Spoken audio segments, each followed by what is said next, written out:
ನೋಡಿ, ಈ ಕಂಬಳಿ ಹುಳು ನೋಡೋದಕ್ಕೆ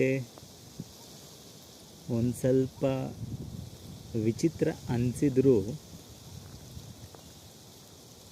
ವೈಶಿಷ್ಟ್ಯದಲ್ಲಿ ವಿಭಿನ್ನ.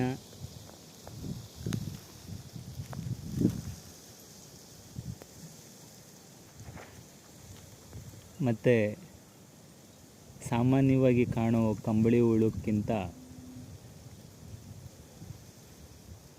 ವಿಭಿನ್ನವಾಗಿದೆ ಅಂತ ಅನಿಸುತ್ತೆ.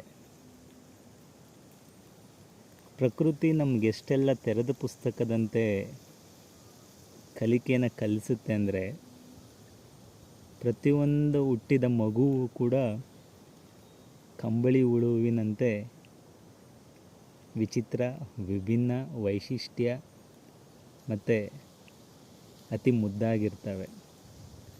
ಪ್ರತಿಯೊಂದು ಮಗುವಿನಲ್ಲೂ ಅದರದೇ ಆದಂಥ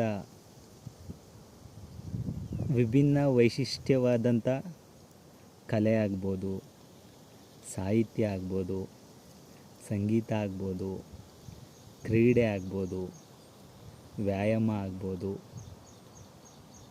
ಹೀಗೆ ಅನೇಕ ರೀತಿಯ ಶೈಲಿಯ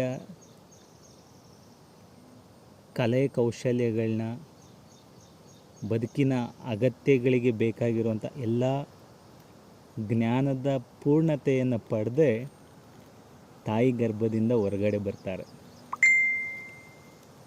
ಆದರೆ ನಮ್ಮ ಈ ಸಾಮಾಜಿಕ ಕಟ್ಟುಪಾಡುಗಳು ಮತ್ತು ಶಾಲಾ ಕಲಿಕೆಯ ಮಾಧ್ಯಮಗಳು ಇವತ್ತು ಪೂರ್ಣ ಪ್ರಮಾಣದಲ್ಲಿ ಅದು ವಿದ್ಯಾ ಕೇಂದ್ರಗಳಾಗದೆ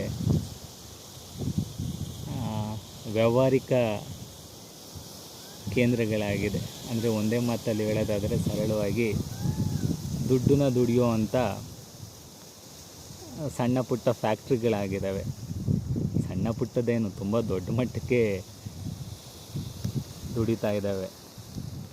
ಸೊ ಇಡೀ ದೇಶದ ಸಂಸ್ಕೃತಿ ಮತ್ತು ಸಾಹಿತ್ಯ, ಎಲ್ಲ ರೀತಿಯ ಜ್ಞಾನದ ಸಂಪನ್ಮೂಲಗಳನ್ನ ಇವತ್ತು ದುಡ್ಡಿನ ಮುಖಾಂತರ ಅಳೆದು ಆ ಪ್ರಕೃತಿ ದತ್ತವಾಗಿ ಬಂದಿರೋ ಅಂಥ ಜ್ಞಾನದ ಚಿಲುಮೆಯನ್ನು ಮಗುವಿನ ಮನಸ್ಸಿನಲ್ಲಿ ಕಿವುಚಾಕಿ ಯಾವುದೋ ಕಂಪನಿಗೋ ಕಾರ್ಪೊರೇಟ್ ಸೊಸೈಟಿಗೋ ಒಂದು ಪ್ರಾಡಕ್ಟ್ನ ರೆಡಿ ಮಾಡೋ ರೀತಿ ಮಕ್ಕಳನ್ನ ಇವತ್ತು ಶಾಲೆ ಕಾಲೇಜುಗಳು ರೆಡಿ ಮಾಡ್ತಿದ್ದಾವೆ. ಆ ಮಗುವಿನಲ್ಲಿರೋ ಅಂಥ ಮುಗ್ಧವಾದ ಬಣ್ಣದ ರೆಕ್ಕೆ ತೆಗೆದು ಆರೋ ಅಂಥ ಚಿಟ್ಟೆಗಳನ್ನ ನಾವು ಇವತ್ತು ಕಳ್ಕೊಂಡಿದ್ದೀವಿ. ಮತ್ತು ಕಳ್ಕೊಳೋ ಎಲ್ಲ ರೀತಿ ಪ್ರಯತ್ನಗಳನ್ನೂ ತಂದೆ ತಾಯಿ ಅನಿಸ್ಕೊಂಡು ಸದಾ ಮಾಡ್ತಿರ್ತೀವಿ. ಮಕ್ಕಳು ಕಂಬಳಿ ಹುಳುವಿನಿಂದ ತನ್ನನ್ನೇ ತಾನು, ತನ್ನ ಹುಟ್ಟು ಯಾಕಾಗಿದೆ, ತನ್ನ ಸಾಮರ್ಥ್ಯ ಏನು, ನಾನು ಏನು ಮಾಡಿದ್ರೆ ನನ್ನ ಅಸ್ತಿತ್ವಕ್ಕೆ ಒಂದು ಅರ್ಥ ಬರುತ್ತೆ, ಆ ಪರಿಪಾಠಗಳನ್ನ ಕಲೀಲಿಕ್ಕೆ ಬಿಡಲ್ಲ ನಾವಿವತ್ತು. ಪ್ರತಿಯೊಬ್ಬ ತಂದೆ ತಾಯಿ ಕೂಡ ಬಯಸೋದು ಪ್ರತಿಯೊಂದು ಮಗು ಕೂಡ ಡಾಕ್ಟರು, ಇಂಜಿನಿಯರು ಮತ್ತು ಲಕ್ಷಗಟ್ಟಲೆ ಸಂಪಾದನೆಯಿಂದ ಓಡಬೇಕು. ಅವರ ಬದುಕಿನ ಆಸೆ ಆಕಾಂಕ್ಷೆಗಳು ಕನಸುಗಳನ್ನ ಸಾಧಿಸಬೇಕು ಅಂತಲೇ ಪ್ರತಿಯೊಬ್ಬ ತಂದೆ ತಾಯಿ ಪ್ರತಿಯೊಂದು ಮಗುವಿಗೂ ತುಂಬ ಕಾಳಜಿಯಿಂದ ಅವರ ವ್ಯಕ್ತಿತ್ವ ನಿರ್ಮಾಣನ ಸಾಧಿಸ್ತಾರೆ. ಯೋಚನೆ ಮಾಡಿ, ಆ ಕಂಬಳಿ ಹುಳುವಿಗೆ ಒಂದು ಹಂತದವರೆಗೂ ಅದು ಹುಳುವಾಗಿ ಮೈ ನಿಮಿರೇಳಿಸೋ ರೀತಿ, ಒಂದು ಸ್ವಲ್ಪ ನಮಗೆ ಇರಿಸು ಮುರುಸು ಅನ್ನೋ ರೀತಿ, ಅಸಹ್ಯ ಅನ್ನೋ ರೀತಿ, ಅಥವಾ ತುಂಬ ತಲೆನೋವು ಅನ್ನೋ ರೀತಿ ಇರುತ್ತೆ. ಅನಂತರ ಅದು ಗೂಡು ಕಟ್ಟಿ ರೆಕ್ಕೆ ತೆಗೆದು ಅದ್ಭುತವಾದ ಪತಂಗನೋ ಅಥವಾ ಚಿಟ್ಟೆನೋ ಆದಾಗ ಇಡೀ ಪ್ರಪಂಚ ಅದ್ರ ಕಡೆಗೆ ತಿರುಗಿ ನೋಡುತ್ತೆ. ಇಡೀ ಪ್ರಪಂಚ ಅದ್ರ ಕಡೆಗೆ ತಿರುಗಿ ನೋಡುತ್ತೆ.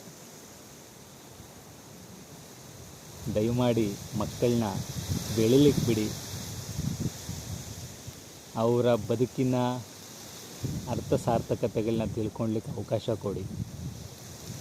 ಬದುಕು ತುಂಬ ತುಂಬ ಸುಂದರವಾಗಿರುತ್ತೆ, ಆನಂದಮಯವಾಗಿರುತ್ತೆ. ನಮಸ್ತೆ.